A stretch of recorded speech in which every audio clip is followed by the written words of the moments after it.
The Gaelic4Teens programme from Ladies Football perspective, I suppose this programme has been developed and devised from the players themselves. We asked the players, what is it that we need to do to try and retain our players in Ladies Football. So the main coaching point that came from listening to players was girls just want to enjoy themselves. They want to enjoy what they do. What we're noticing is that a lot of girls at that age coming into adolescence, they're dropping out of sport and their participation in physical activity in sport is just coming to a stop. So a programme like Gaelic4Teens really encourages girls to stay involved playing ladies football. It's really good because it encouraged a lot of people in our club to come out, and a lot of people joined up in the club, we can't keep blaming the 14-year-old that she's lazy or she's not coming or she's giving up. Like she's still a child. If teenagers aren't coming to our clubs, in my opinion, we're doing something wrong and we need to change what we're doing to address that. Getting the girls more involved in the sessions, how can we improve that engagement? Because we feel that if you improve your engagement with your players, then they will enjoy it more. And as a result then, they will stay involved. Me as a coach, mainly coming from men's football, it was enlightening just to hear the pressures that are on young girls at this age. Gaelic4Teens is important because it brings the fun element back into it, and that's what is a big motivator for girls, is fun and the social aspect. So I think that it's really important to have programmes like this for girls at that age. There's peer pressures to do other things. There's so many other activities and events calling on their time.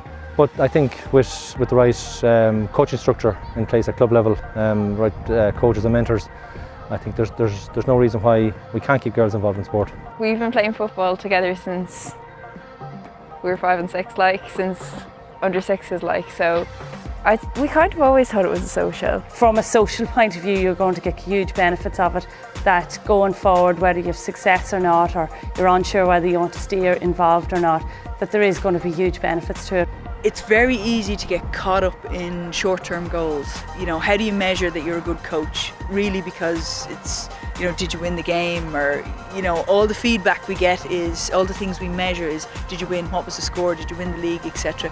We don't measure how many players we retain. We don't measure how our players' skills are developing. There has to be a better way to assess whether we're doing a good job or not. Lighten up and just, I think, have more fun with the girls instead of taking it all serious. Yeah, encourage us instead of shouting at us. Yeah. Every coaching style is different. Every coach is going to, provide different opportunities for girls, and the sessions are going to be different. But I just think, I think fun should be at the back of coaches' minds. They can still, do what they're normally doing. But I just think, again, it's that feel-good factor for girls more so than boys. Boys can be a bit more competitive.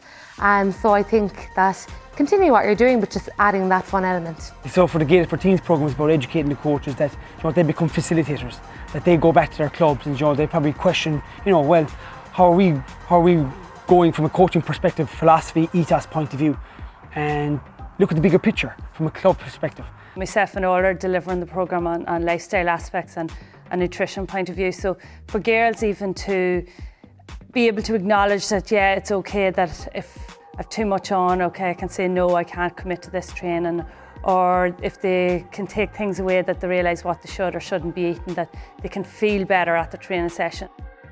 You can see now when you're coaching girls, you need to be more lenient as a coach, especially as a male coach. You need not to be as competitively minded, more about social aspects of the game.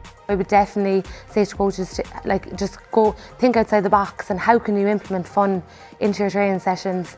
And I suppose at the end of the day you want the girls to feel good about themselves, where the whole self-confidence and self-efficacy and self-esteem comes in, especially for girls. Your goal is that these kids keep coming back, and that is your goal, that is your primary aim at grassroots level community sport. It's not to win a championship. Yes, winning is great and I'm as competitive as the next person, but if your kids stop showing up, then there's something significantly wrong. So that needs to be your primary aim. Are they coming back week after week?